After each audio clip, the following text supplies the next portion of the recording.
Muy buenas noches, muy buenas tardes y muy buenos días. Comenzamos la transmisión número 125 de Demoliendo Mitos de la Política en vivo a las 11:14 en la ciudad de Berlín. Como siempre, muchísimas gracias por acompañarnos. Recuerden ayudarnos a través del like, a través del pulgar arriba.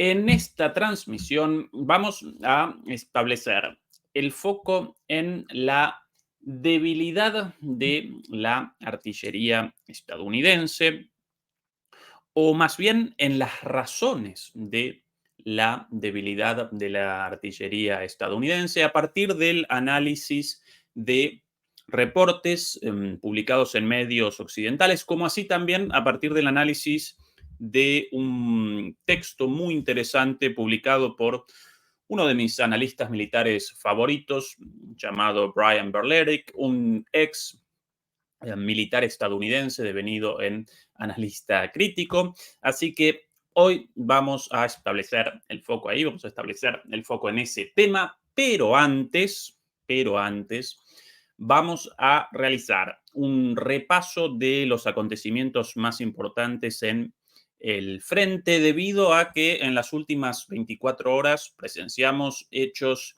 de relativa importancia, de relativa significación, con lo cual podemos comenzar por ahí, como siempre, a partir de nuestro mapa ordenador. El primero de los eventos más importantes de estas últimas 24 horas, sin dudas, aparece aquí, aparece en Crimea, debido a que Ucrania realizó un ataque con misiles Storm Shadow, no menos de 12 misiles, con no menos de 12 misiles realizó un ataque contra el aeródromo de la ciudad de Yankoy, aquí el aeródromo ubicado en las afueras de esta ciudad. Aquí algunas de las imágenes publicadas por los medios, por sobre todas las cosas por los canales ucranianos desde esta mañana. El ataque fue perpetrado en la madrugada de ayer. Ahí claramente podemos presenciar las explosiones, aparece eh, un incendio muy fuerte. Según los medios ucranianos, según los canales ucranianos primero y los medios ucranianos posteriormente, aquí otra de las imágenes, un fuerte incendio, una fuerte nube de humo.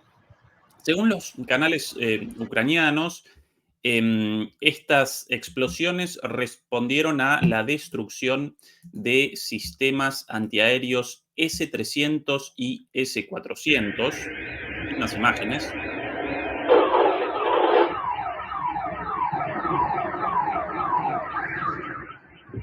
En cuyo caso el ataque presentaría una gravedad relativamente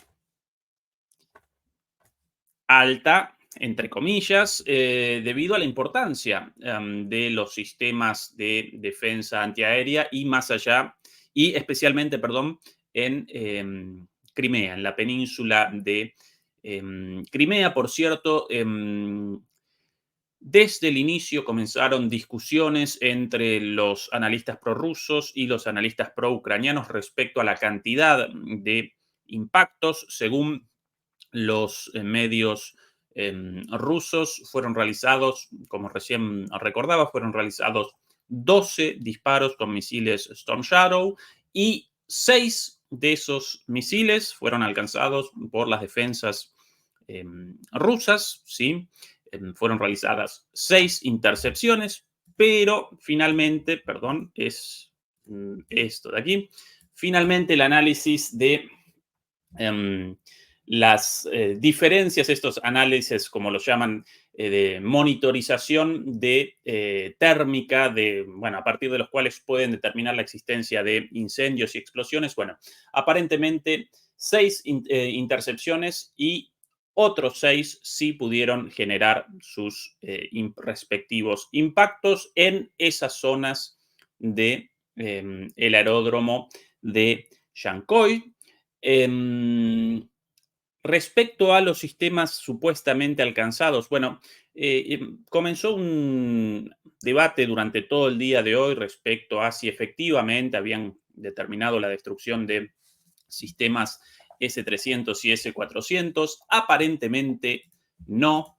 Para eso los analistas prorrusos presentaban imágenes comparativas de el año pasado y de abril 7, ¿sí? Aquí las imágenes de abril 7 y debajo las del año pasado, debajo claramente los sistemas S-300 y S-400 distribuidos en las zonas aledañas a este aeródromo para su protección, pero en el día 7 de este mes ya no. De todas maneras, que no aparecieran el 7 no determina que no hubieran aparecido hoy ahí, que no estuvieran estacionados ahí. Sin embargo, más tarde apareció esta otra foto. ¿Sí? Presentaron los rusos esta otra foto del mismo lugar, con mala definición, una toma satelital del mismo lugar, pero con la certeza de que por lo menos al día de ayer, o hace 2 días en realidad, el día 15, en la zona en la cual el año pasado aparecían apostados sistemas S-300 y S-400 rusos de defensa antiaérea, bueno, hace 2 días no aparecían ahí, no estaban estacionados ahí, así que aparentemente no habrían realizado la destrucción de estos sistemas. Los ucranianos de todos modos perseveran en esta posición de que sí. En cualquier caso, 2, 3, 4, 5 o 6 sistemas defensivos S-300 o S-400 para Rusia no determinan una diferencia significativa en su arsenal debido a que ellos mismos los pueden generar a través de su complejo militar industrial y de hecho de manera muy, pero muy eficiente y muy efectiva en el sentido de que pueden generar varios de estos sistemas por mes, así que nada terriblemente grave, pero sí un llamado de atención, una vez más, 12 misiles lanzados, 6 interceptados, otros 6 con impactos. Esto fue presentado en los medios ucranianos como una enorme victoria. Quizás el objetivo responda, el objetivo de el ataque a sistemas defensivos en Crimea responda, como siempre, a la obsesión por la destrucción de el puente de Crimea, el puente sobre el estrecho de Kerch, lo cual, recordamos una vez más, representa un objetivo más político y simbólico que militar, porque aún en el caso de la destrucción de el puente de Kerch, la península de Crimea aparece abastecida a través del corredor terrestre tomado por los rusos, formado por los rusos desde 2022 y aún sin eso, recuerden que antes de la construcción del puente, más en el año 2018, este puente de aquí, y antes de la toma de todos estos territorios y la conformación de un corredor terrestre para los rusos, Crimea aparecía abastecida, incluso militarmente abastecida, sin necesidad de este puente de 2018-2019 y sin necesidad de este corredor, ¿sí? A pesar de que ya había comenzado la guerra, recuerden que la guerra comienza de manera directa en 2014, ¿sí? Con la de anexión de Crimea, comienza la guerra para todas estas regiones, tanto en el Donbass como en Crimea. En ese entonces Rusia carecía de este corredor, también de este puente, y a pesar de eso la isla parecía apertrechada militarmente y provista en términos de bienes de consumo cotidianos sin ningún problema gracias a el transporte marítimo. Así que, ¿cuál es el objetivo de este ataque? la destrucción de defensas, seguramente en los próximos días más ataques, el objetivo mayor de Zelensky y su gobierno, el puente de Kerch, pero una vez más sin mucho sentido más allá de generar una noticia, un golpe de efecto. ¿Qué más? Varias cosas más me acompañan hasta acá, ¿verdad? Sí, el audio y demás, ¿todo bien? Sí. Bueno, perfecto.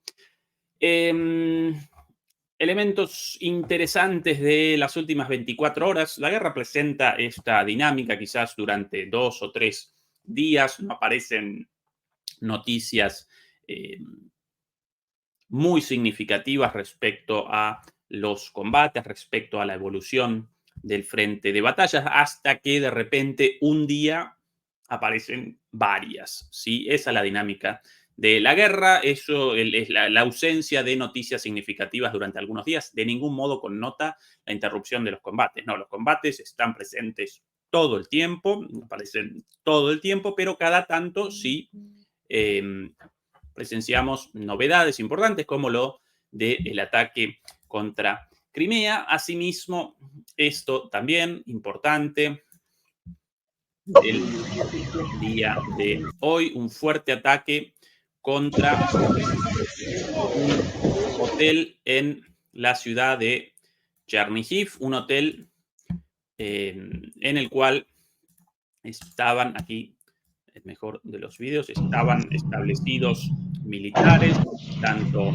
ahí la imagen del impacto una vez más, esta explosión, un hotel utilizado para el alojamiento de soldados, tanto ucranianos como extranjeros, aparecían, según reportes periodísticos anteriores, incluso esto, aparecían alojados ahí, aparecían hospedados ahí.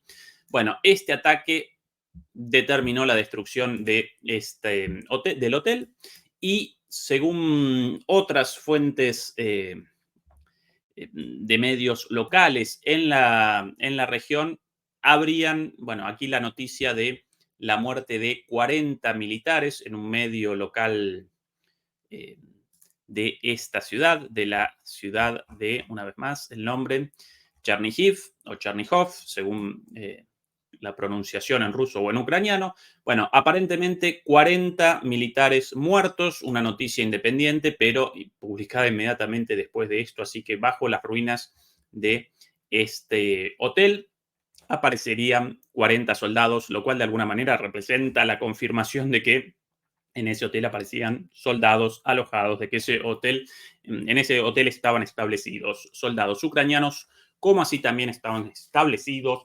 soldados extranjeros.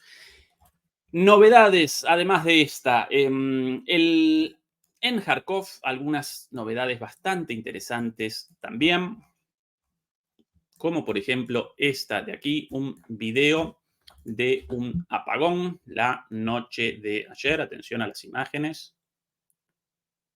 Apagón total, blackout, llaman a esto.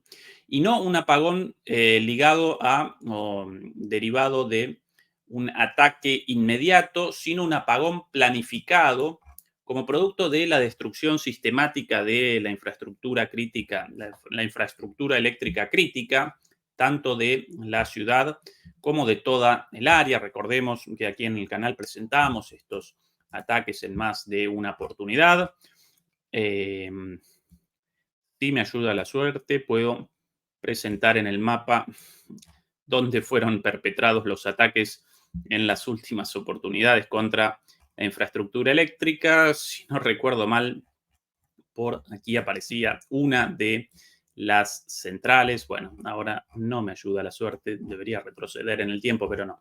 No quiero en la línea de tiempo. Otro de los puntos principales de producción eléctrica para toda esta zona, recuerden, Kharkov, la segunda ciudad más importante de Ucrania, con 1.300.000 habitantes. La otra zona importante aparece por aquí en cuanto a producción de energía para toda este área, como producto de el severo daño infligido a estas centrales por los rusos. Bueno, el día de ayer, este apagón a la noche, este apagón planificado con el objetivo de la reparación, reconstrucción y del ahorro de energía en Kharkov. ¿Qué otra novedad relevante? En Chasofiar, algunas cosas bastante interesantes, por ejemplo, em, un poquito más abajo, aquí.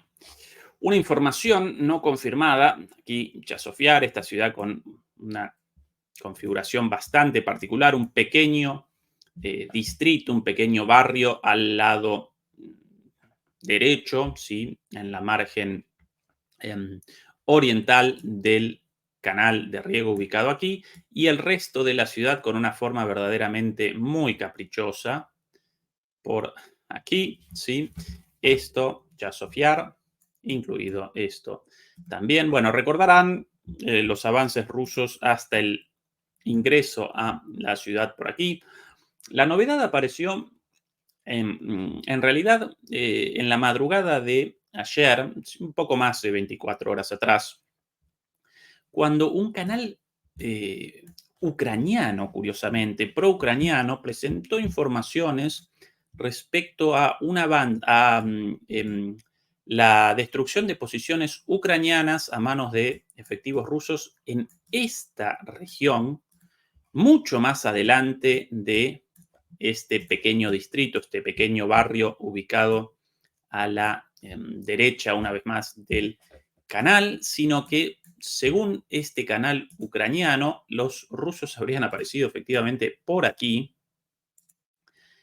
en esta región, en esta zona, con un avance a través de eh, esta zona boscosa. Recordemos que, una vez más, la estrategia rusa responde a un ataque directo y la conformación de pinzas por arriba y por abajo, pero bueno, la pinza norte hasta el momento parecía por ahí, ¿sí? En esa zona. De repente el reporte de un ucraniano, por eso llamó mucho la atención, de tropas rusas ubicadas ya prácticamente sobre la margen derecha de el casco principal de la ciudad en esta zona. Muchos mapeadores pro-rusos y pro-ucranianos comenzaron a presentar esto como eh, una zona ya bajo control ruso, lo cual llamaba la atención y aceleraría muchísimo la captura de Chasofiar, más allá de que sus días aparecen contados verdaderamente.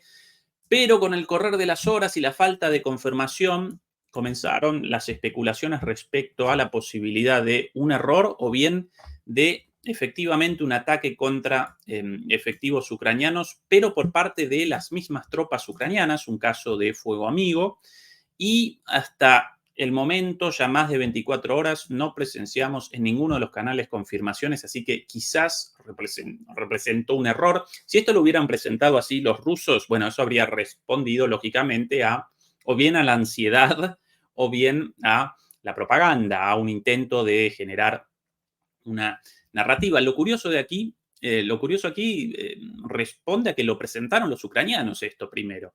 Bueno, aparentemente habrían cometido un error. Por el momento esto aparece con un signo de pregunta, muy posiblemente un error, y los rusos todavía en esta zona. Pero más allá de eso, de aquí a no mucho tiempo más, recordemos que esto carece de vuelta atrás. Y respecto a Chasofiar y a esta situación insostenible, ¿sí? Con bombardeos cotidianos, aquí algunas imágenes, por ejemplo, de la artillería de cohetes rusa trabajando sobre la ciudad.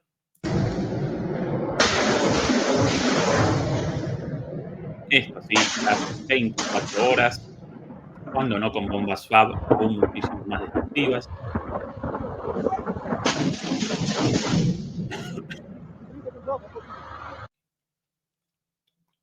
Bueno, ahí el efecto o las consecuencias de estos ataques. Según informaciones bastante plausibles, Sirski habría determinado la asignación de nada más y nada menos de que el famoso tercer batallón, el batallón de Azov, a la defensa de Chazov Yar, nada más y nada menos. Recuerden el batallón de Azov, famoso por su defensa de Azovstal en Mariupol, luego por su intento de defensa en Avdiivka, también famoso por su adscripción abierta al nazismo. Pero, y aquí lo interesante, y aquí la confirmación de el destino evidente para todo el mundo, incluso para los ucranianos, de Chazov Yar, los combatientes de el batallón de Azov, o mejor dicho, sus oficiales, rechazaron esa orden de asignación hacia Chazov Yar para la defensa hasta la muerte de esta área. Lo rechazaron, no quieren participar en una operación suicida. Así que, una vez más, una demostración de el destino, en mi opinión, más temprano que tarde de esta ciudad. Más novedades en el frente, algunas respecto a las zonas aledañas de Avdiivka, un poquito más arriba. Por aquí, sí, efectivamente. Algunas novedades relativas a Avdiivka. En primer lugar, esto de aquí, muy, pero muy importante. Esto de aquí, el avance más al norte por las vías del tren, por estas líneas férreas, estas líneas del ferrocarril y según algunos mapeadores, y no solo mapeadores neutrales, sino incluso, por ejemplo, un mapeador como Deep State, un mapeador pro-ucraniano, el mapeador pro-ucraniano por excelencia, este de aquí, Deep State, ya están presentando esta zona de aquí como una zona tomada por los rusos. Aparentemente ya habrían aquí el mapa de Suriyak, un mapeador independiente para mí de los más serios. Aquí el mapa anterior de Suriyak, el último. Los rusos ya habrían realizado el ingreso a las primeras casas de esta localidad, aquí. Con lo cual, básicamente el día de hoy, esta localidad llamada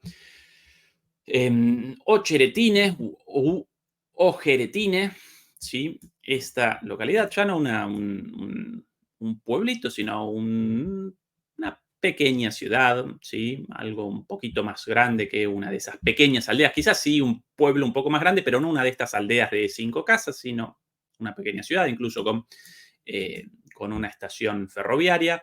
Bueno, hoy entonces comienza la batalla por Ojeretine y atención al dibujo de los avances, lo dicho aquí inmediatamente después de la toma de Avdiivka. En aquel entonces presentamos cuando todavía los rusos aparecían en la tarea de realizar avances sobre las defensas anteriores a la primera línea fuerte de defensa. Recuerden, los rusos conquistan esto y comienzan su avance hacia arriba y hacia el oeste, tanto hacia el noroeste como hacia el suroeste, contra distintas líneas defensivas.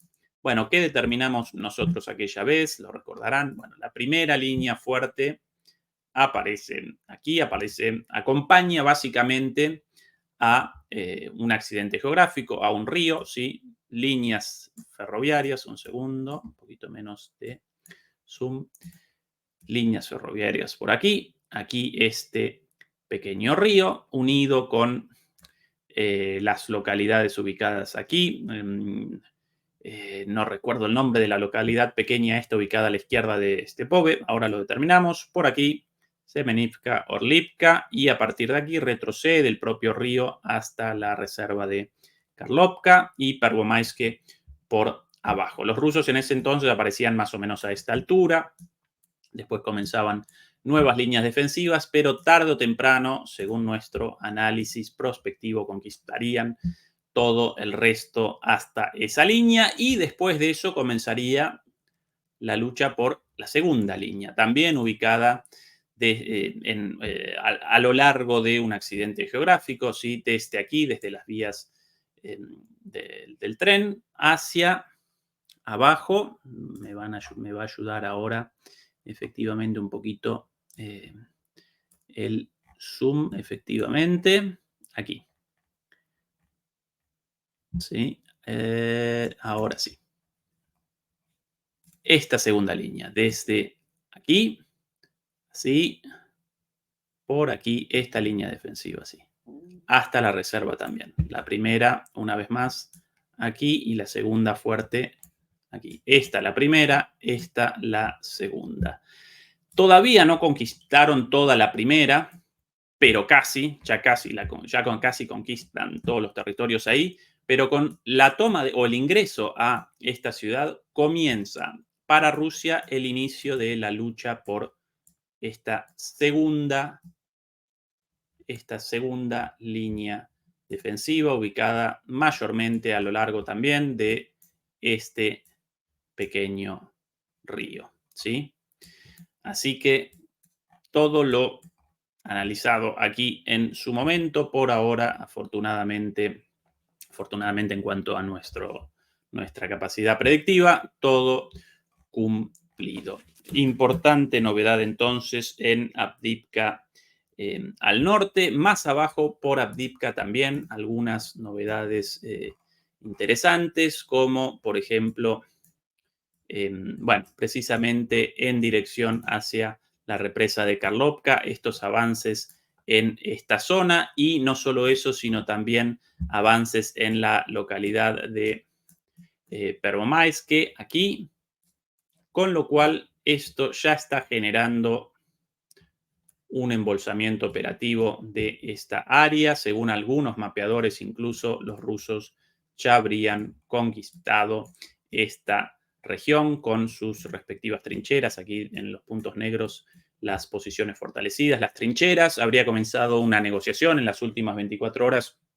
Los rusos y los ucranianos habrían establecido negociaciones para la rendición de estos soldados ubicados aquí antes de comenzar el embolsamiento por arriba y por abajo. Lo lógico en estas situaciones, cuando ya un grupo de soldados aparece embolsado, aparece perdido de alguna manera, por lo general capitulan, realizan una negociación y, bueno, representan prisioneros de guerra. Ningún sentido en la muerte de los soldados ante una situación ya dada, ¿sí? Así que esa es la última noticia, todavía no confirmada por el Ministerio de Defensa ruso, como tampoco por videos o alguna especie de documento filmográfico, pero según mapeadores, la rendición de estos soldados ya pactada y según algunos mapeadores un poco más osados, esas zonas ya aparecen bajo control de Rusia. Última de las novedades antes de comenzar con el plato fuerte del análisis de hoy en, en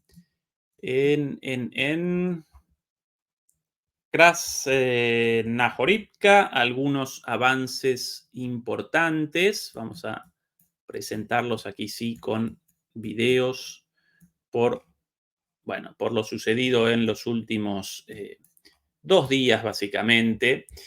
Si recuerdan, más o menos hasta hace poquito los rusos habían podido conquistar solamente esa esquinita de esta ciudad, una ciudad bastante importante, esta de Krasnahorivka. Ayer este video documentó un avance ruso mucho mayor hacia adentro de la ciudad. Ahí los vehículos encargados de esta operación, delante un vehículo desminador, bien visible ahí, ese de ahí, y detrás un convoy, una caravana de vehículos blindados. Lo mismo atrás, otra caravana. Ahí el tanque modificado con el sistema antiminas, varias minas explotadas en el camino. Poca reacción de la artillería ucraniana, bastante poca, por cierto. Aquí el ingreso a la ciudad.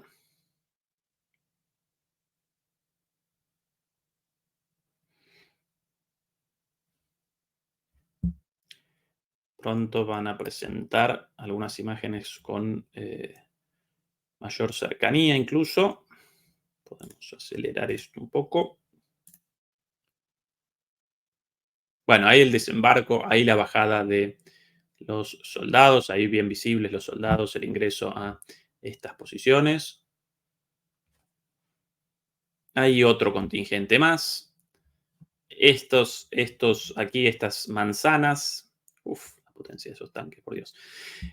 Aquí las vías del tren y, bueno, bueno, por ejemplo, aquí el ingreso de soldados en sus tareas de avance.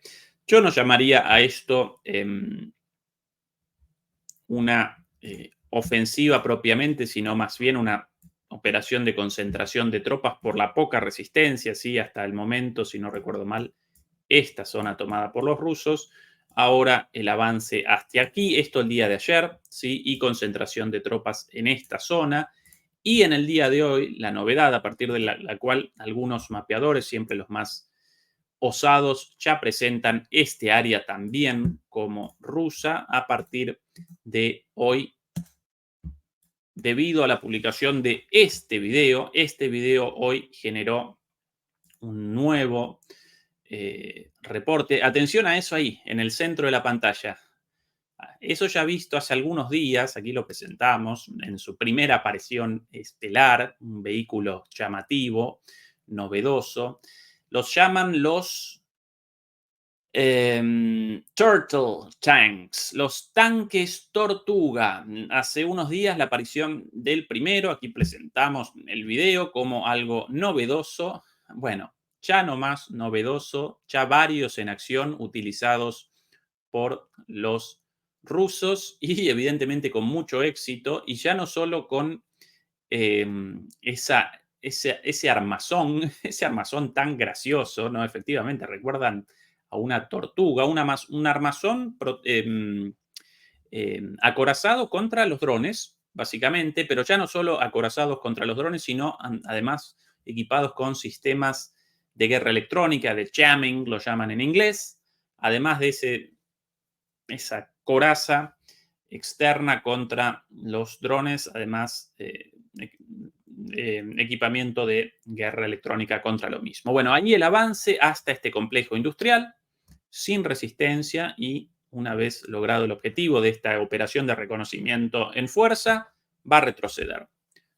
¿Sí? Llaman reconocimiento en fuerza a una operación de reconocimiento con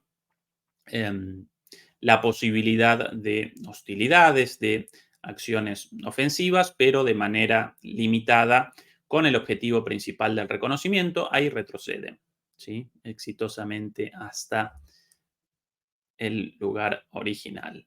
Ahora vamos a presentar alguna cosita sobre estos vehículos realmente simpáticos a la vista. En realidad un tanque, nada de simpático poco, un vehículo acorazado fortísimo. Ahí el recorrido ¿sí? Desde el inicio de lo verde hasta esta zona y después de vuelta. Por ende, esta zona, este mapeador, por ejemplo, lo presenta como una zona ya tomada por los rusos. El recorrido básicamente algo así, pasando las vías del tren por ahí hasta ahí y después de vuelta, ¿sí? Ese el recorrido. Este mapeador, siempre más prudente, todavía no lo presenta como ruso, sino como zona de combate. En concreto, Rusia está generando en esta zona de aquí, está generando acumulación de tropas para comenzar una ofensiva hacia el próximo punto de la ciudad. Y de acuerdo a los últimos reportes de hace minutos, ya habrían comenzado esta operación sin mucha resistencia y estarían realizando los primeros avances sobre esta zona industrial. La zona industrial vista ahí en ese video, en el final de la recorrida de este tanque Tortuga, bueno, según versiones ya realizarían las primeras incursiones, los primeros avances hacia esta zona industrial. Por el momento, y lo presentamos en este mapa por lo menos, lo presentan como zona de combate. Surillac todavía también, seguramente el día de mañana aquí con respecto a esto aparecerán novedades.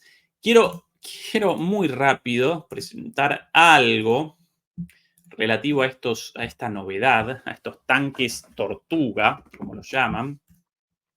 Algo escrito por nuestro amigo David Axe.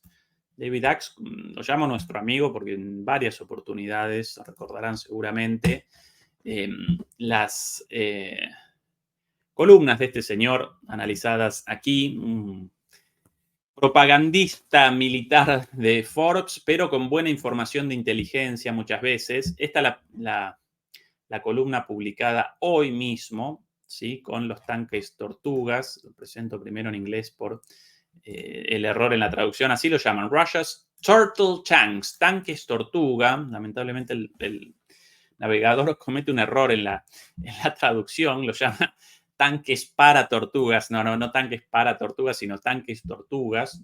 Los tanques Tortugas de Rusia están evolucionando. Primero, conchas metálicas, más que conchas, armazones metálicas.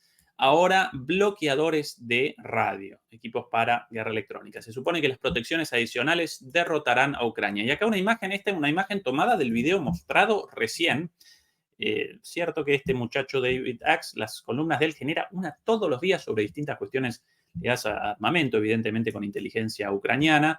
Siempre muy actualizadas las columnas, eso seguro. El tanque Tortuga de Rusia, un viejo T-72 con un caparazón blindado resistente a drones instalado encima. No fue un caso aislado, recordarán la semana pasada lo presentamos, la aparición del primero. Es evidente que los rusos están construyendo una gran cantidad de tanques Tortugas, incluso mejorando un poco el incómodo diseño. Una captura de pantalla de un vídeo de un dron ucraniano que circuló en línea el martes muestra lo que... entonces un video anterior, no este de recién, sino otro. Muestra lo que parece ser un tanque estándar T-62, T-72, T-80, T-90, pero con un caparazón antidrón que se parece muchísimo a un techo de cobertizo. Según los informes, el tanque Tortuga saltó posiciones ucranianas alrededor de Krasnohorivka en Donetsk, en el este de Ucrania. Lo notable de este tanque Tortuga, el tercero que aparece, a ver, sí, quizás aquí. Bueno, aquí en el enlace otro artículo con el primero. El tercero que aparece en la línea del frente de la guerra más amplia de Rusia contra Ucrania en las últimas semanas es que tiene defensas antidrones adicionales. Lo notable de este tanque Tortuga es que tiene defensas antidrones adicionales en forma de un grupo de bloqueadores de radio. Así que no solo este caparazón, sino además este equipamiento de guerra electrónica. En teoría, los bloqueadores pueden bloquear las señales de radio de los operadores de drones. Cuando un T-62 ruso que llevaba un montón de bloqueadores quedó inmovilizado al este de Terni, en el Oblast de Donetsk, en Ucrania, a principios de este mes, la 12ª Brigada de Azov del ejército ucraniano organizó una atrevida incursión de 3 noches para robar el tanque e inspeccionar sus bloqueadores, con bloqueadores para interferir los drones en primera persona, los FPV entrantes y un caparazón metálico para detonar cualquiera de los drones que superan la interferencia. Un tanque Tortuga debería estar razonablemente bien protegido contra los aproximadamente 100.000 drones que Ucrania despliega cada mes. Una gran banda de pequeños robots explosivos que cada día mata decenas de infantería rusa y derriba varios vehículos blindados. Bueno, esto solo como detalle, esto de los drones. Lo interesante, de los tanques Tortuga. Aquí presentamos en más una oportunidad la cuestión de los drones. De hecho, realizamos, si no recuerdo mal, sobre la cuestión de los drones, sobre el tema de los drones, deliberamos en más de una oportunidad, presentamos el tema en detalle. De hecho, realizamos una transmisión, ¿sí? Junto a Guillermo Laferriere, lo recordarán. Realizamos una transmisión especializada en drones y en lo que representaban, sus consecuencias, lo que habían generado en la guerra como tal, en el desarrollo de la técnica militar y de la táctica y estrategia militar. Y finalmente habíamos determinado la conclusión de que, como en otras oportunidades, con la aparición de los tanques, con la aparición de los aviones de combate, bueno, con la aparición de distintos armamentos, finalmente, distintos armamentos con muchísimo peso, con un poder disruptivo muy grande en su momento. Bueno, finalmente, ante la aparición de un armamento defensivo u ofensivo disruptivo, finalmente aparecía su contrapartida, ¿sí? Finalmente aparecía su contrapartida, restabilizando los equilibrios de la guerra, ¿sí? Bueno, los drones aquí hasta ahora están generando una diferencia enorme en esta guerra con respecto a las guerras anteriores. Bueno, por sobre todas las cosas en favor de Rusia por su capacidad masiva de producción, pero también con muchísimo éxito para Ucrania. Bueno, de a poco sí van comenzando a aparecer las armas contra los drones, las contramedidas necesarias para restabilizar el poderío de los drones por el momento sin equiparación. Comenzó esto con esos, como los llama Fernando Moragón, estos somieres encima de los tanques, estas protecciones superficiales. Después de eso, el equipamiento de vehículos blindados eh, con emisores de guerra electrónica, de señales contra los drones. Bueno, ahora esto, los tanques Tortuga, una novedad como contramedida, un caparazón súper blindado, aparentemente muy efectivo, y debajo de eso los combinados, los emisores de guerra electrónica. Así que, lo dicho, si no recuerdo mal, esto lo presentaba así Guillermo Laferriere en aquella charla en la cual deliberamos específicamente sobre los drones, su significado y su futuro. Bueno, esto de alguna manera comienza a restablecer, ¿sí? Restablece los niveles, los poderes, ¿sí? Las capacidades disruptivas del armamento en la guerra, en este caso en detrimento de los drones por el momento hasta ahora determinantes en este conflicto. ¿Alguna novedad adicional para hoy? Podemos presentar. Bueno, en Novomijailivka los rusos realizaron avances y sí, algunas cositas más, pero intrascendentes. Y ya vamos redondeando una hora de transmisión y todavía no comenzamos con el plato fuerte, así que podemos redondear la recorrida por el frente de batallas y nuestro reporte de las novedades. Lo redondeamos acá y comenzamos con el plato fuerte, con el punto focal de nuestro análisis del día de hoy. Una vez más, en esta transmisión queremos realizar un análisis de la debilidad de la artillería estadounidense, o mejor dicho, queremos realizar un análisis de las causas de la debilidad de la artillería estadounidense. Muchos de ustedes recordarán seguramente esta columna publicada nada más y nada menos que en CNN. Aquí la presentamos. Siempre presento las cosas en su idioma original primero. Esto traducido por el navegador. Aquí, sí, esta columna de la CNN en la cual los propios medios occidentales presentaban, de alguna manera realizaban un reconocimiento de la superioridad de Rusia en cuanto a la artillería debido a la producción masiva de municiones. El título de esta columna exclusiva: Rusia produce 3 veces más proyectiles de artillería para Ucrania que Estados Unidos y Europa. Ya la presentamos aquí, solamente quiero recordar los principales puntos porque esto nos ayuda como disparador para el análisis de nuestro estudio, de nuestra indagación sobre las causas de esta debilidad. Rusia parece estar en el camino de producir casi 3 veces más municiones de artillería que Estados Unidos y Europa, una ventaja clave antes de lo que se espera sea otra ofensiva rusa en Ucrania a finales de este año, ¿sí? esto de marzo, esta columna. Bueno, según las cifras de CNN, reportadas por CNN, Rusia está produciendo alrededor de 250.000 municiones de artillería por mes o alrededor de 3 millones al año, según estimaciones de la inteligencia de la OTAN sobre producción de defensa rusa compartidas con CNN. En conjunto, Estados Unidos y Europa tienen la capacidad de generar solo alrededor de 1,2 millones de municiones al año para enviarlas a Kiev, dijo a CNN un alto funcionario de inteligencia europea. Bueno, esto lo presentado por la CNN, según información de la OTAN.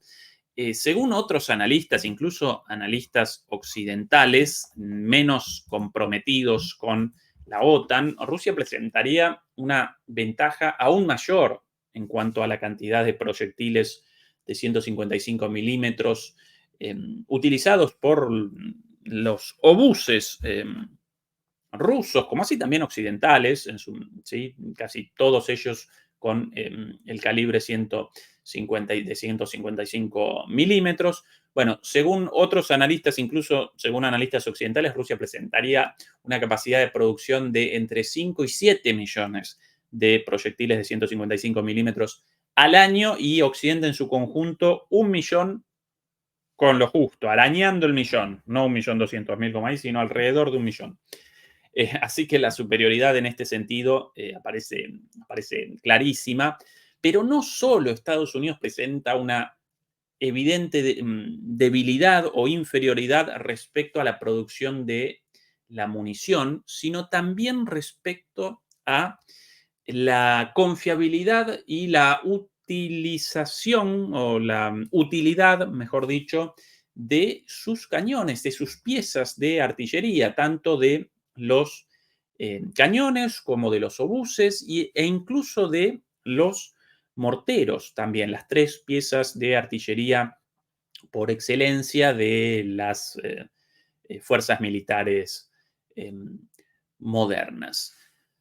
Para comenzar el análisis, entonces, quiero presentar esta columna. Una vez más, recuerdo aquí el nombre de su autor, Brian Berletic.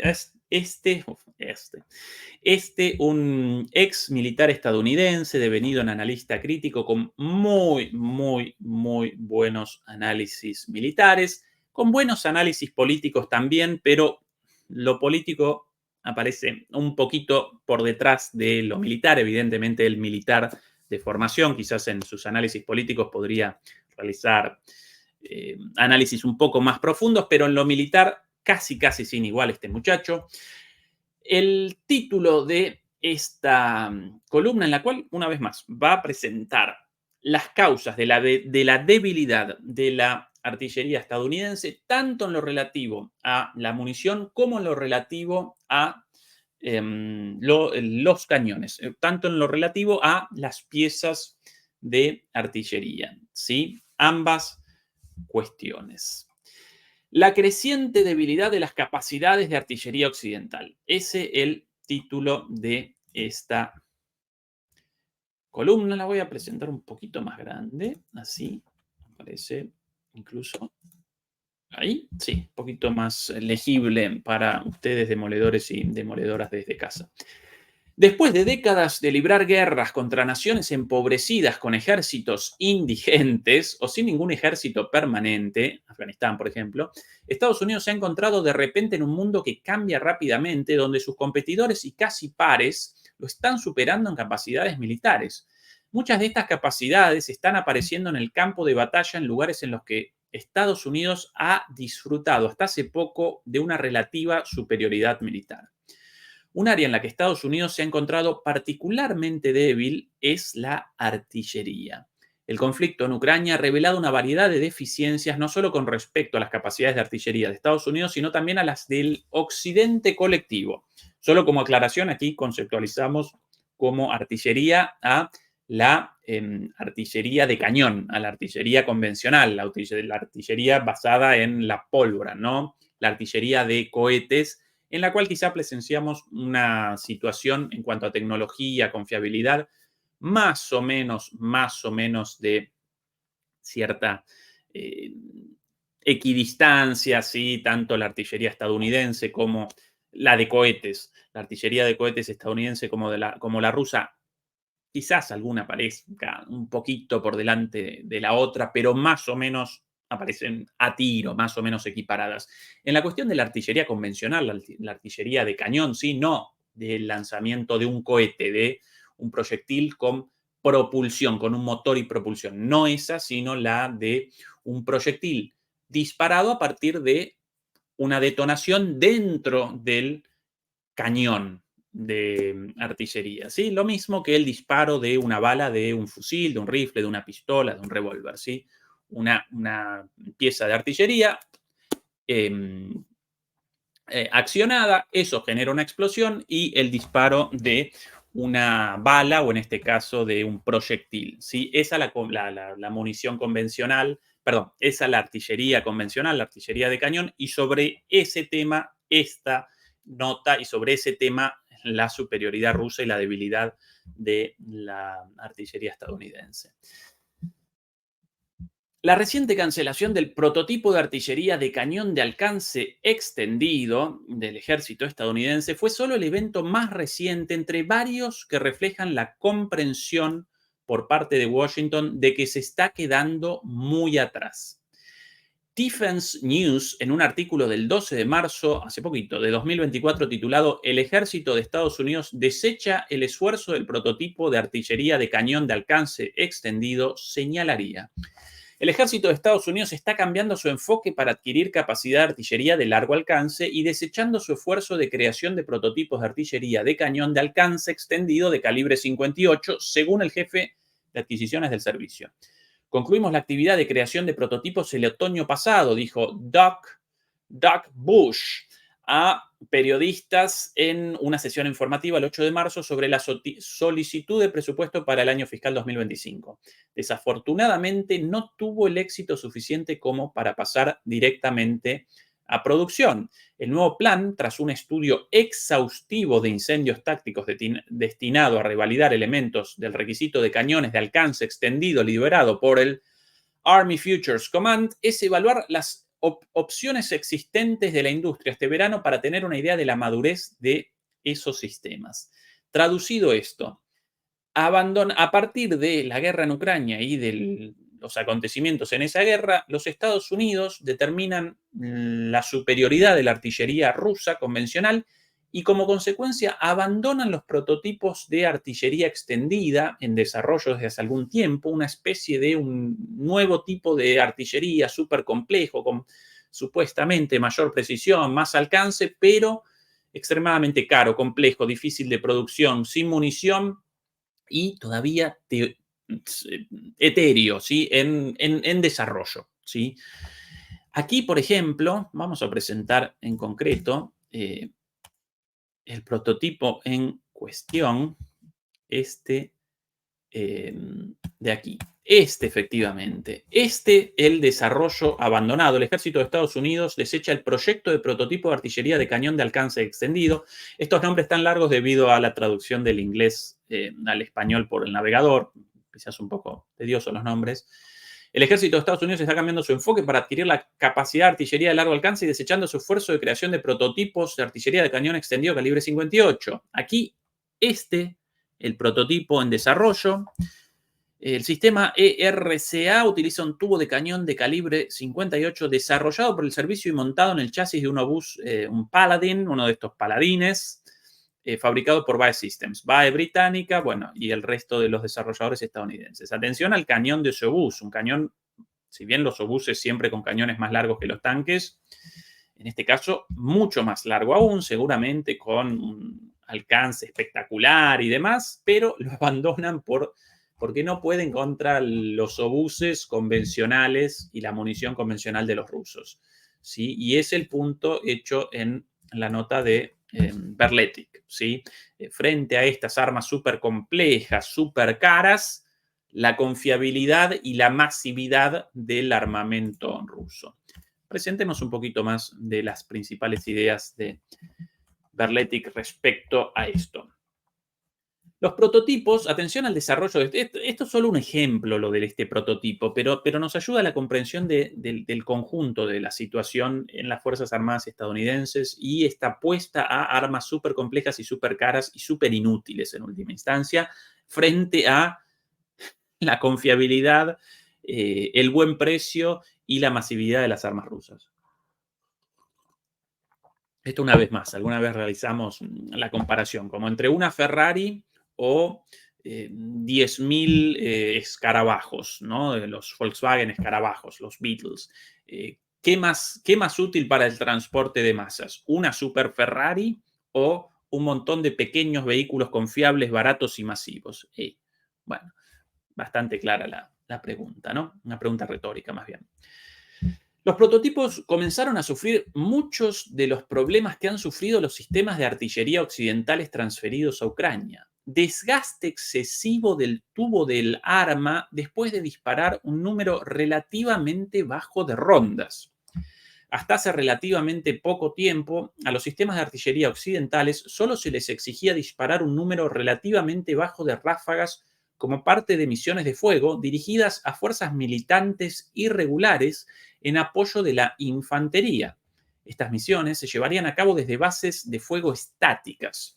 Bueno, fuera del alcance de las armas pequeñas utilizadas por los militantes. Estas bases de fuego existían al final de redes logísticas bien desarrolladas, capaces de apoyar las tripulaciones de artillería, tanto en términos de municiones como de necesidad de mantenimiento. Esto contrasta marcadamente con los intensos combates posicionales vistos en Ucrania a lo largo de la línea de contacto, donde las armas disparan continuamente día tras día hasta que los cañones comienzan a deformarse, pierden precisión y en algunos casos fallan durante el disparo, lo que incluye explosiones que pueden mutilar o matar tripulaciones de armas. Atención a eso. La intensidad de las operaciones de contrabatería significa que los equipos de artillería no pueden realizar fácilmente reparaciones cerca de la línea de contacto sin convertirse en objetivos. Las piezas de artillería occidental modernas simplemente no están diseñadas para alcanzar esta velocidad de disparo ni funcionar bien en este tipo de entorno de combate, especialmente donde ya no existen líneas logísticas bien protegidas. Clarísimo el análisis, brillante lo de este muchacho. ¿Cuál la idea de Estados Unidos hasta ahora? La guerra en Irak. Todo el tiempo machacan, sí, porque en la operación Tormenta del Desierto, claro, contra el ejército iraní. El ejército iraní, ya de por sí, perdón, iraquí. Ya de por sí el ejército iraquí. Además, el ejército iraquí supuestamente apertrechado con armamento soviético, pero ni siquiera el armamento soviético más avanzado de aquel entonces, sino contra armamento soviético obsoleto, con tropas mal formadas, sino también a veces recuerdan la situación en Afganistán, ni siquiera contra un ejército regular, pero en definitiva contra grupos armados informales o formales, pero de escaso poderío o de relativo poderío, con lo cual primero comenzaban con las operaciones aéreas, ¿sí? Lo acompañaban con el avance de infantería motorizada, y la artillería solo acompañaba desde un lugar fijo, ubicado al final de una línea de abastecimiento, de una línea logística, ¿sí? Un lugar fijo en el cual receptaban, en el cual recogían tanto combustible como municiones, como en el caso de la necesidad de piezas para la reparación, piezas para la reparación de los obuses o de los cañones, y desde allí sencillamente realizaban disparos en cantidades mínimas como apoyo a la infantería motorizada, realizaban disparos en ese contexto. Bueno, ahora presencian un contexto completamente distinto. Bueno, por un lado, del lado de enfrente aparecen fuerzas militares de magnitud, formales, no informales, no milicias, sino las Fuerzas Armadas rusas, nada más y nada menos, con efectivos capacitados, con armamento confiable, con armamento de vanguardia, con bueno, aprovisionamiento masivo, sin líneas logísticas aseguradas, ¿sí? Sin posiciones de tiro fijas, porque debido a el permanente fuego de ida y vuelta a lo largo de la línea de contacto, los obuses, todas las piezas de artillería aparecen como posibles blancos, aparecen desprotegidas y por ende en movimiento permanente para no determinar una posición fija y que eso genere la destrucción de esa pieza de artillería al día siguiente. Y con una lucha, con un combate basado en el desgaste y por ende con disparos permanentes, ¿sí? Con un enfrentamiento caracterizado por la masividad de los disparos. Entonces no realizan 20 disparos al día, como en la famosa operación Tormenta del Desierto, sino que quizás al día deben realizar 500 disparos, ¿sí? Por pieza, ¿sí? Por pieza de artillería, por cañón, por obús, ¿sí? Y ahí comienzan los problemas, porque algunas de estas piezas, de estos cañones, ya de por sí presentan una autonomía limitada de 1500 disparos, lo cual representa muy poco en este contexto, ¿sí? En un contexto de 300, 400 disparos al día. Bueno, 1500 disparos representa muy poco. Y no solo eso, sino que los materiales comienzan a capitular antes, incluso a los 500, en algunos casos, 500 disparos. El tubo del cañón, ¿sí? El tubo comienza a presentar síntomas de desgaste con la pérdida de la eficacia, ¿sí? De la capacidad de acierto.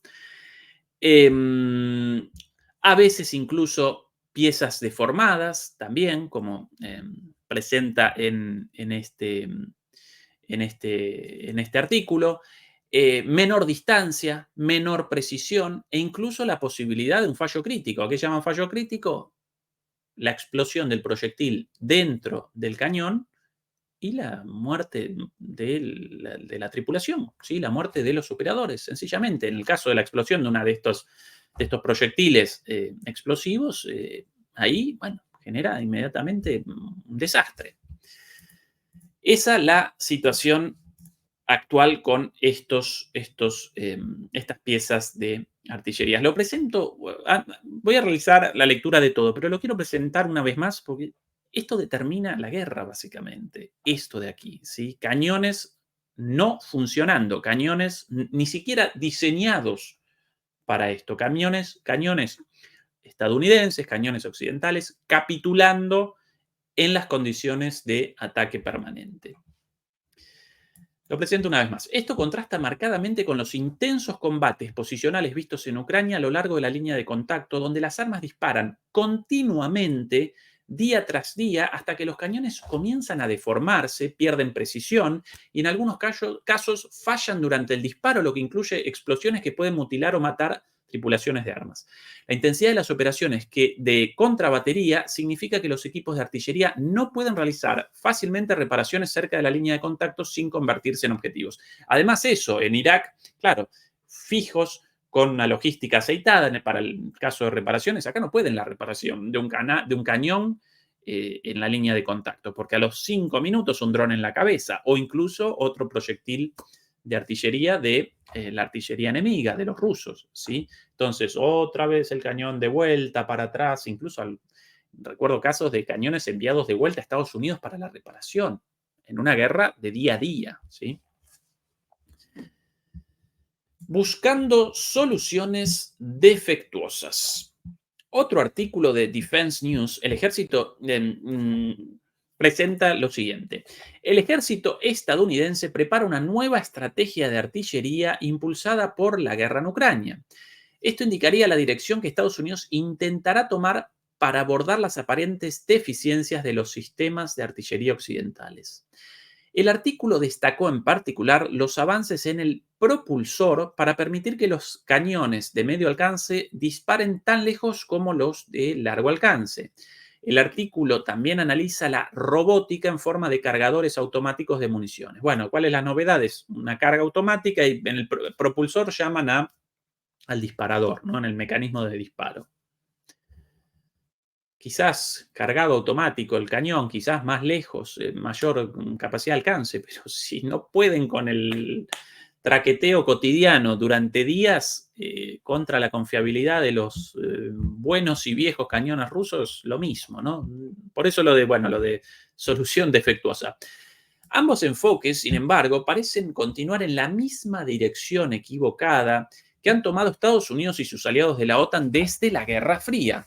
Sistemas sobredimensionados que intentan aprovechar una ventaja tecnológica sobre las cantidades de armas y municiones rusas y chinas. El problema con este enfoque es que ya no existe una gran disparidad entre la tecnología militar occidental y la de Rusia o China. Ambas naciones son capaces de producir sistemas de armas de alta calidad en grandes cantidades. Bueno, otra vez lo presento esto, porque es fundamental esto. Ambos enfoques, sin embargo, parecen continuar en la misma dirección equivocada que han tomado Estados Unidos y sus aliados de la OTAN desde la Guerra Fría. Atención acá, sistemas sobredimensionados que intentan aprovechar una ventaja tecnológica sobre las cantidades de armas y municiones rusas y chinas. El problema con este enfoque es que ya no existe una gran disparidad entre la tecnología militar occidental y la de Rusia o China. Ambas naciones, Rusia y China, son capaces de producir sistemas de armas de alta calidad en grandes cantidades. Bueno, eh, todo dicho, lo mismo que con los automóviles, ¿sí? En una época, los automóviles occidentales, alemanes, incluso los estadounidenses, frente a, especialmente en los autos eléctricos, frente a los chinos, presentaban una ventaja muy, muy evidente, con mayor costo, sí, mayor complejidad, pero realmente mucho mejores. Hoy no, los chinos generan muchísimos autos eléctricos de una calidad equiparable a los occidentales, a Tesla o a cualquiera de las automotrices alemanas, pero a un precio menor, la misma tecnología, más confiabilidad a mitad de precio y masividad. Ahí la diferencia. Si quieren una comparación un poquito tirada de los pelos, lo mismo con los teléfonos celulares, ¿sí? Hasta hace poco, claro, ¿quién es el inventor del teléfono inteligente? El inventor, por lo menos el primer eh, vendedor de teléfonos inteligentes de manera masiva. El vivo, ¿sí? Generando el producto del teléfono inteligente a partir de tecnología ya existente, mayormente desarrollada por los estados, no por empresas privadas. ¿Quién el primer vivo? Apple. Apple generó el iPhone, efectivamente. Y al principio, sí, entre un iPhone y un teléfono chino, sí, aparecían mares, abismos, océanos de diferencia. Por eso podían comercializar los teléfonos Apple a cualquier precio, 10 veces más caro que un teléfono chino. Bueno, hoy día ya no. Hoy día ya no. Los teléfonos chinos como Xiaomi, y sí, vamos a realizar publicidad no paga por Xiaomi o cualquiera de las marcas chinas, ya aparecen a la par, aparecen al mismo nivel, a veces incluso por encima, con un valor 2 veces menor. Entonces, ¿quién puede querer un Apple? Bueno, sí, ¿cuál es la estrategia de venta de Apple? La imagen, qué cool mi Apple, qué bueno mi teléfono con la manzanita. Pero ¿quién quiere un teléfono Apple? Solamente una zanahoria, ¿sí? Cualquier persona con 2 dedos de frente quiere un teléfono chino con la misma calidad, el mismo rendimiento y la mitad de precio. Y mil disculpas si al otro lado, entre los demoledores y las demoledoras, aparecen muchos usuarios de Apple, pero esa la realidad al respecto. Bueno, lo mismo en las armas, lo mismo en los cañones, lo mismo en los autos, lo mismo en los teléfonos. De fondo, la cuestión de la economía y del desarrollo tecnológico, ¿sí? Además, como se vio en Ucrania, Rusia ha creado capacidades de contrabatería de largo alcance, como el dron kamikaze Lancet, capaz de encontrar y atacar sistemas de artillería occidentales mucho más allá del alcance de los propios sistemas de artillería rusos. Tener armas precisas y de mayor alcance no le da a Estados Unidos la ventaja que cree que tendrá en cualquier conflicto potencial con Rusia o China. Cabe señalar que tanto Rusia como China está transfiriendo cada vez más estas armas a otras naciones del mundo, lo que limita el número de objetivos potenciales de agresión militar occidental. La mentalidad fundamentalmente defectuosa de Estados Unidos. Los problemas de Washington siguen surgiendo de su base industrial militar, dominada por la industria privada, que privilegia las ganancias sobre el propósito y el desempeño, prefiriendo pequeñas cantidades de costosos sistemas de armas a grandes volúmenes de equipos simples pero efectivos. Rusia y China. Después de abandonar el prototipo ERCA del propio ejército de Estados Unidos, ahora está investigando sistemas existentes como el Iron Saber del sistema autónomo de artillería montado de camión, ATMOS, de Elbit Systems de Israel, así como sistemas producidos por BAE de Reino Unido, Nexter de Francia y otros. El sistema de artillería autopropulsada ATMOS de Israel, por ejemplo, es operado por naciones de todo el mundo, pero en cifras de 1 y 2 dígitos. El problema que comparten todos estos sistemas es la misma dependencia de una tecnología excesivamente diseñada, producida por una pequeña capacidad industrial de apoyo incapaz de producir a gran escala. Existe una deficiencia similar en el suministro de grandes cantidades de municiones necesarias para satisfacer las demandas exhibidas en el campo de batalla en Ucrania. CNN, por ejemplo, en un artículo del 11 de marzo de 2024, recién lo presentábamos, señalaría que Rusia por sí sola está produciendo al menos 3 veces más municiones de artillería que Estados Unidos y Europa juntos.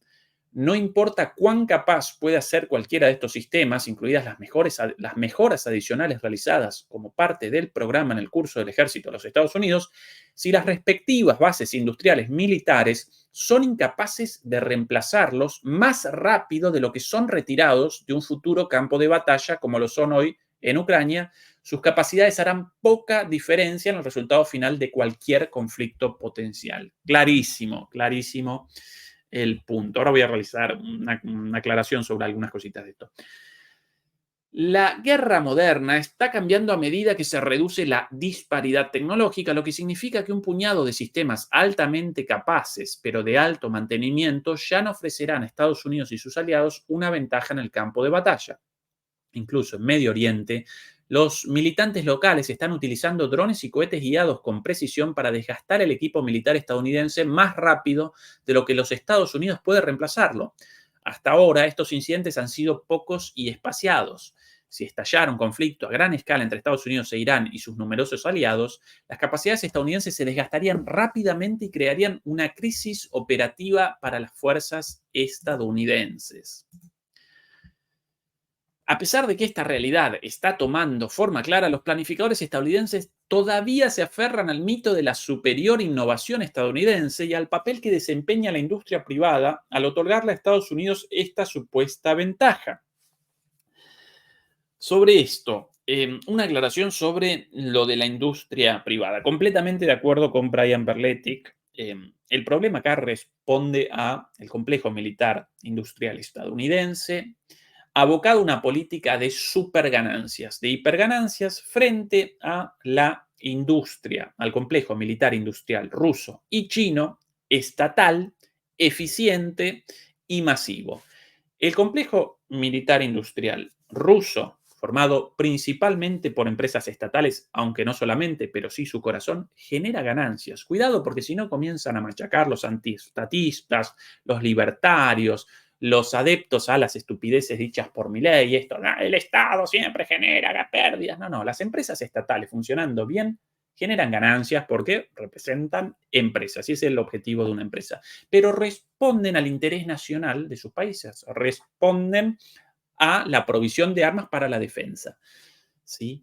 Las empresas del complejo militar estadounidense privadas, pero no cualquier empresa privada, sino enormes y grandísimas empresas en una situación oligopólica de unas poquitas, con enorme llegada a la Casa Blanca, de hecho con la Casa Blanca bajo su control, con muchísima capacidad de lobby, bueno, no quieren generar armas para la defensa, sino que quieren generar superganancias. Esto no connota una crítica a la industria militar industrial privada de por sí. Durante la Guerra Fría, Estados Unidos presentaba una industria, un complejo militar industrial privado en su mayoría, con participación estatal estadounidense también. Ojo, porque esto muchos no lo recuerdan, y de hecho algunas de las empresas productoras de munición de 155 milímetros en Estados Unidos hoy también aparecen en poder del Estado, aparecen controladas por el Estado. Pero bueno, en la Guerra Fría, el corazón de la industria militar estadounidense aparecía en manos privadas, pero en una gran cantidad de empresas en competición y entonces Estados Unidos generaba de alguna manera un equilibrio entre las ganancias de las empresas y las necesidades de defensa de los países. Entonces, la industria privada también puede realizar esa función correctamente bajo ciertos términos, bajo ciertas regulaciones, bajo ciertos objetivos. Puede realizar eso también. Y de hecho, durante la Guerra Fría, el desarrollo armamentístico de Estados Unidos presentaba verdaderamente niveles más que aceptables a la par del desarrollo militar ruso en manos estatales. ¿Cuál es la diferencia? ¿Qué determinó en ese entonces la diferencia? Bueno, que para el Estado ruso, para la sociedad rusa, la inversión necesaria para el mantenimiento de ese nivel de desarrollo económico generó la ruina del conjunto de la economía por la enorme cantidad de recursos vertida a lo militar exclusivamente. Bueno, en Estados Unidos, con una economía más grande y con el apoyo de todo Occidente, no. Pero en ese entonces, ¿cuál es mi punto? No toda la industria militar privada representa un despropósito, carece de la posibilidad de generar armas de buena calidad para la defensa de un país. Esta industria estadounidense ultra neoliberal de poquísimas empresas oligopólicas controlando los resortes del Estado, esa industria no puede generar armas para la defensa de Estados Unidos porque quiere super ganancias. No como en la Guerra Fría, muchas empresas estadounidenses privadas generando armas de acuerdo a los planes de defensa de los Estados Unidos. Yo no participo de los planes de defensa de Estados Unidos, no los acompaño. La política estadounidense está caracterizada por el imperialismo y en los años 70 en América Latina por patrocinar golpes de Estado, genocidas y demás. No acompaño, no patrocino esa política. No estoy realizando una defensa de los Estados Unidos, estoy realizando un análisis de la correspondencia entre su industria militar y su política militar y su política exterior. En la Guerra Fría, con industrias privadas, esa correspondencia aparecía en pie. Ahora no. Ahora las superempresas de armamento, Raytheon, bueno, Boeing, Northrop Grumman, etcétera, etcétera. Bueno, en Gran Bretaña va, en Estados Unidos General Dynamics, bueno, las conocidas de siempre, estos monstruos armamentísticos. Recuerden que el ministro de Defensa de Estados Unidos, Lloyd Austin, los amigos lo llaman en broma Lloyd Raytheon Austin, lo llaman con el sobrenombre de una de estas grandes empresas, porque él participa en las dos, participa en el Estado y después participa como parte del consejo asesor de una de los monstruos armamentísticos estadounidenses, con esta política de la puerta giratoria, ¿no? Entonces, esa política neoliberal llevada al campo del complejo militar industrial genera esto: superarmas, súper complejas, sobredimensionadas, súper caras, súper ganancias y súper inútiles, ¿sí? Solo quería esa pequeña aclaración.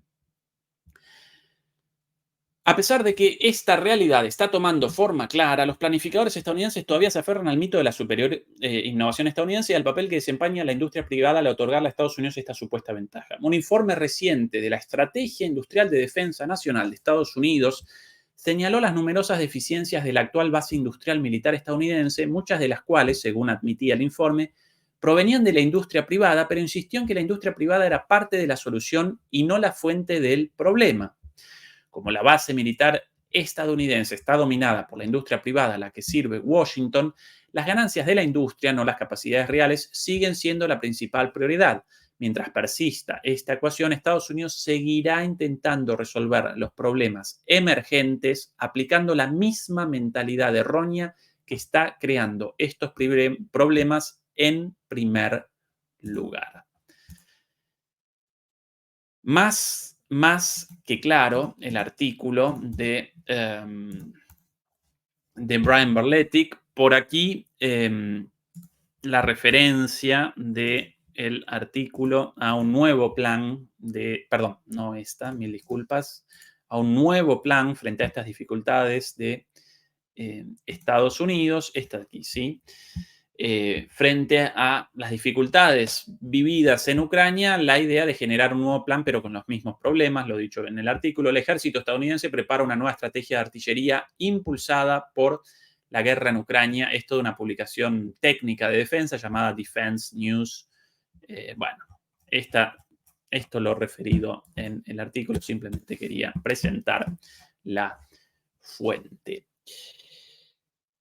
Demoledores, demoledoras, recuerden acompañarnos con el pulgar arriba contra la censura en las últimas semanas con la cuestión de Israel. La cantidad de videos desmonetizados tanto en este canal como nuestro canal hermano de MP Geopolíticas. Prácticamente el 50%. Así el nivel de censura nos ayuda mucho contra eso realmente. El pulgar arriba, por eso lo llamamos por favor simplemente al clic en el pulgar arriba, en el clic en suscribir y en la campanita de notificaciones si quieren aparecer al tanto de todas las novedades. Recuerden también acompañarnos con la suscripción a nuestro canal hermano de MP Geopolíticas. Hoy Javier Martínez presentó una columna espectacular, un programa espectacular. El nivel de los análisis de DMP Geopolítica de lunes a viernes a las 9 de la noche de la hora europea, la hora de España, la hora de Italia, la hora de Alemania, 5 horas menos en el Cono Sur, 8 horas menos, perdón, ahora con el cambio de horario aquí en Europa, 8 horas menos en México, Costa Rica y el resto de los países centroamericanos.